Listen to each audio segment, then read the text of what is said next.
I'm not in this video. Well, I mean, other than right now, but you know. Hey, look, I know it won't do much for the virus, but it looks really cool, and that's obviously more important.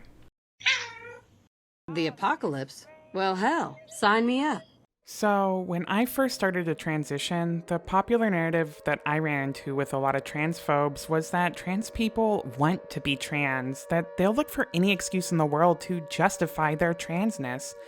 And hey, far be it from me to speak on the experience of others, but at least in terms of my own lived experience, that is about as completely opposite as you can get.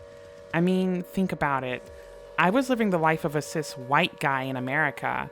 Why would I ever want to make my life any more difficult than it already was? Trans lesbian is a caste that, at least in terms of socio-political capital, tends to be several rungs lower on the ladder. So, honestly, I was looking for any excuse in the world not to transition. Of course, there was the evergreen, I'd be an ugly girl. There was, well, I like girls, I can't be trans. There was, I didn't play with dolls or even action figures, I can't be a girl. And obviously, each of these excuses were horrid and steeped with internalized misogyny, but I was a young, dumb potato and thus incapable of such introspection. But to a certain degree, one can at least trace the warped logic of such thoughts within the context of a transphobic and misogynistic society. Fears of inevitable apocalypse, and what that apocalypse would mean for me if I were trans, though, that was a weirder one. That one felt a little crazier. And yet, if I'm completely honest, it was also one of the hardest ones for me to overcome. But apparently, I wasn't alone in that fear. Apparently, that is simply a thing for a lot of trans people. Why, though? So, when I was growing up, post-apocalyptic media was my favorite. Okay, well, I mean, other than anything ever breathed on by J.R.R. Tolkien, but honestly, he's at least a little to blame for my love of post-apoc stuff, because once you read Lord of the Rings and The Hobbit and The Silmarillion, it kind of ruins you for any other type of high fantasy you ever try to get into. So anyway, my first exposure to post-apocalyptic media was Mad Max 2: The Road Warrior, which I first saw on cable television sometime in the late 90s. I know, Mel Gibson sucks, but what a fantastic freaking movie, and better than Thunderdome for sure. Really, the timing for my love of that movie was perfect, as the 2000s and 2010s saw a glut of popular post-apocalyptic fiction in film and television. There was The Day After Tomorrow, The Hunger Games, 2012, both the film and the year itself. And, God, zombies? There were so many zombies. Dawn of the Dead, Shaun of the Dead, 28 Days Later, 28 Weeks Later, 30 Days of Night. Oh wait, that was vampires. Whatever. And I haven't even mentioned all the video games. Left 4 Dead, Borderlands, Fallout. Whether we realize it or not, the whole idea of the end of the world is inescapably baked into the entire millennial mindset. I hate to admit it in the middle of a literal pandemic, but for most of my life, I actually wanted an apocalypse. To be fair, I was younger and more stupider at the time, but it was also entirely in abstraction for me. There's just no way that our ironclad society could so easily crumble, no way it could ever happen in my lifetime, no way people could become so animalistic overnight. An apocalypse like those I had seen on every type of screen from elementary school onward was just that. Media on a screen. Badass media, but fictional nonetheless. However, trans people often spend a lot of time in their own heads envisioning every possible scenario where they could change genders without anyone ever actually knowing that they wanted to make that change.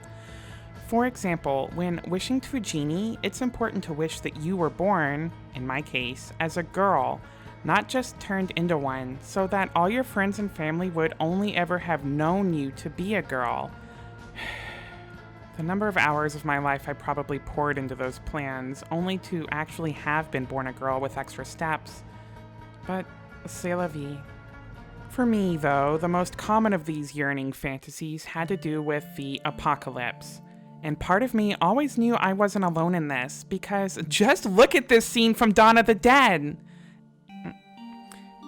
And going back to the Road Warrior, is that not the gayest little apocalypse?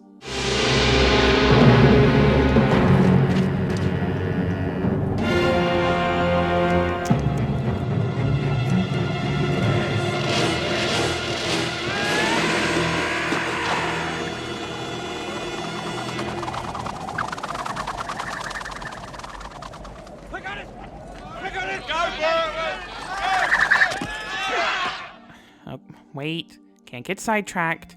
The Dawn of the Dead scene is important because that confirmed to me that the first thing anyone would do in an apocalypse would be to live out whatever gender fantasies they had. And it wasn't just Dawn of the Dead. Dead Rising let me live it out virtually. You gotta be kidding me. I guess this is where I mentioned that I'm from Kentucky. You know, there's a reason The Walking Dead source material was set in Kentucky. It's a part of the country where if there is an apocalypse, they'll fare much better than most. It's also a region where a lot of people fetishize the end of days. So, in addition to all the apocalyptic media I had been inundated with already, the religion that surrounded me was positively centered around the idea of a final Armageddon. Apparently, there's a word for this: apocalypticism.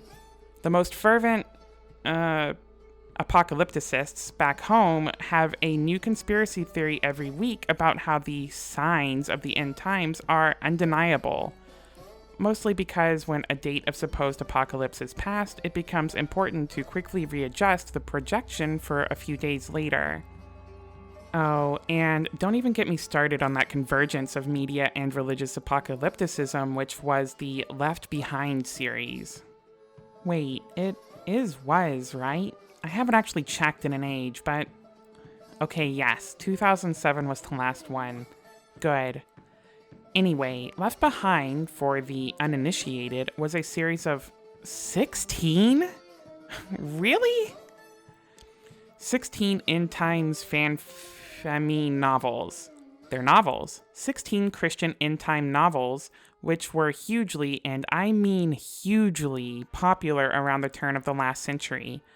I was 10 or so when their popularity was at their peak, and I can't tell you how common it was to see an entire shelf of those books in order at a family member's or friend's family's house. I think we even owned one or two, but don't quote me on that. I definitely watched the Kirk Cameron movie, though. Wow, that was a tangent. My point is, I was positively surrounded by apocalyptic ideation, both in the media I consumed and in the religion that consumed my region. Not only was an apocalypse not unlikely, it was the likeliest means which I could transition without anyone ever knowing. I mean, not that I wanted the world around me to fall apart and for me to lose all those whom I loved, but I never really stopped to consider those things. I was a kid, after all. Who cares if the only way I could actually have a life of raiding every pharmacy in the country to chase the estrogen dragon was if I were alone? Stop judging my weird pubescent fantasy.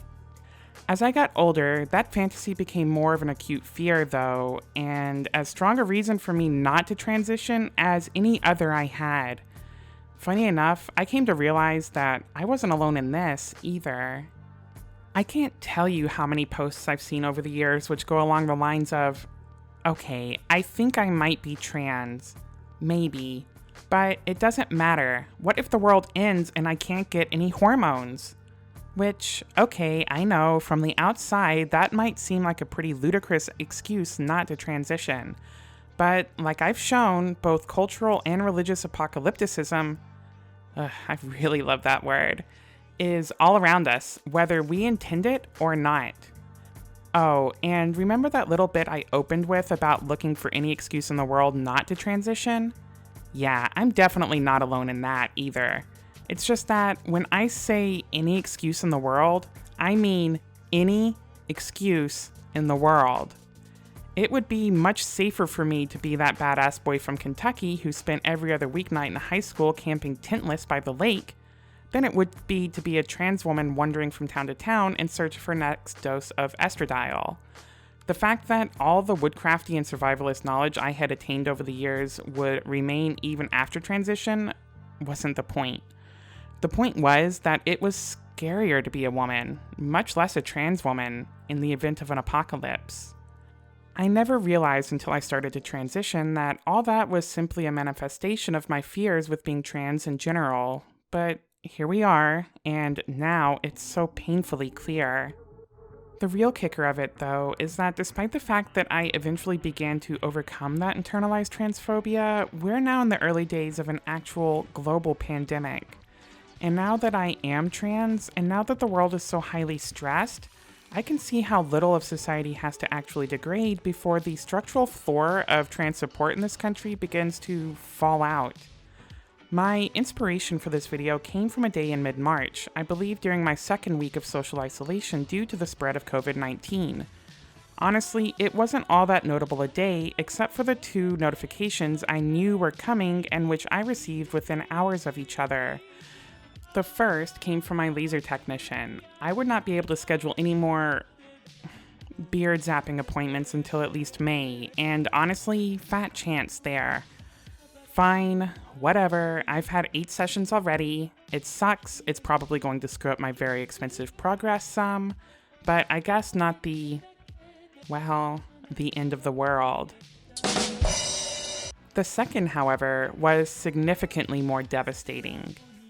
I've been working on my legal name change for months, a year, a long time, whichever it is. It's cost me over $500 so far, which is not an insignificant monetary investment for me either. Finally, after endless setbacks and waiting, a date was finally set at the end of March. I cannot stress how hugely important my name change is to me, as it's required to update my driver's license, my passport, my legal gender, everything. As I became deeper in my transition, I came to realize it was required for a degree of safety too, because the one time I still get looks and defensive flashes of danger due to my transness are when someone looks at me, then looks at my ID, and then back at me. It doesn't help that I don't trust my government to not start disallowing legal name or gender changes for trans people at some point in the future. Thus, my legal name change has been my #1 priority for me for a long time. The same day I was informed that my laser appointments were suspended indefinitely, I received a letter that my date for my name change appointment was canceled. No explanation, no steps for what to do next, just canceled. And honestly, this is something I still haven't emotionally processed. Writing this is my processing. And those things suck. They really suck. Who knows when things will proverbially return to normal, or what normal will even look like by then. I know that it's too late now to change my name before that time comes, so all I can do at this point is wait and see. But then again, that's small potatoes compared to the grief that some other trans people are already experiencing. Surgeries, which often have wait times measured in years, have also been delayed indefinitely. Appointments with therapists and endocrinologists, which also often require multiple follow-ups and lengthy waiting periods, have also been delayed for many trans folk. This means that those who were not able to get a prescription written for hormones before the virus spread may now be facing even longer wait times. Oh yeah, this is a good time for another aside. Trans people are not streamlined into transition by an evil liberal society that wants to indoctrinate them into the trans agenda. It's a very long, very expensive process. I probably got through the early hoops faster than most, but it was still months before I was prescribed hormones. As yet, there's no news of a shortage of hormones, but things are already getting a little weird. For one, I had to fight with my pharmacist twice before she would even give me a 3-month supply of one of my 3 medications. I usually do it month by month. The other 2 were given without problem, but fine, whatever, controlled substances and all that. but do you know how many random threads I've encountered online lately with trans people discussing the best ways to synthesize hormones at home in case of societal collapse? I just really hope I don't have to resort to pregnant mare urine like they did back in the bad old days. Yes, this is a real thing. Look it up. I think a lot of people, perhaps most people, are feeling unsafe right now. The future is extremely uncertain for everyone, and Corona is nothing to sneeze at. God, I've got to stop these. But there are unique ways in which trans people feel particularly unsafe. I mean, this is just a true general statement. It's less safe to be trans in our society than it is to be cis. And I don't mean to sound apocalyptic here, but in the case of societal collapse, I'm certainly not going to be any less of a target for Nazis, fascists, and alt-righters looking for a scapegoat, especially if they are emboldened by that collapse. And history shows they absolutely will be. Oof, wow, that's a dark path I allowed my thoughts to walk along. Bear with me as I attempt to end on a more positive note. I opened by emphasizing the fact that I lived most of my life not wanting to be trans. And that's absolutely true, I did. But now that I'm here, in the midst of a pandemic and on the other side of that decision to transition, I do want to be trans. I'm actually thankful for being trans, and I can't imagine being me if I were anything else. And if there are any transphobes in the audience, let me stop whatever thoughts you're having right there. I'm not thankful for this because I have ever once been encouraged to be trans. I'm thankful here precisely because I haven't. Prior to transitioning, I lived a pretty comfortable life as a straight white guy in a small American town. Sure, I knew injustice and cruelty existed in the world, but I was almost entirely isolated from such inequities. They existed entirely in the theoretical worlds of books, films, and school, but certainly not the real world in which I lived. I thought they did, but they didn't. It took me actually tasting just a drop of prejudice and real inequality to realize just how awful people and society can be. And what I have experienced in some is a percent of what some others deal with on a daily basis. So I'm not at all trying to have a pity party for myself. Rather, what I am saying is that being trans literally led me down a path of wanting to be a better person, of wanting to fight for a better world for everyone. Being trans isn't my purpose, but it helped me find a purpose in my life, and for that, I'm eternally grateful. When I was still a sad, closeted egg, I was afraid of making myself more vulnerable in the event of an apocalypse. That fear, absurd as it may be, helped keep me from transitioning for years. Ultimately, fear of an apocalypse is a fear of death. Back then, I was a deeply suicidal individual, but I hated the thought of actually dying because to do so at that stage in my life would mean dying as a lie. Dying without ever having the chance to actually live. Nowadays, I don't want to die until I'm 100, but if the apocalypse actually came and I were to die tomorrow, I would die satisfied knowing that I had been given the chance to live as the truest form of myself and that I had worked in my own small way to make things better for everyone. I wish I could tell my past self all these things. It's far, far better to live authentically and face a broken world than it ever was to live a lie in a walled garden. And that is how I'm finding comfort in this pandemic, whatever may come. Your thoughts? Next person that asks me to shag is getting a well-placed kick, if you get my meaning.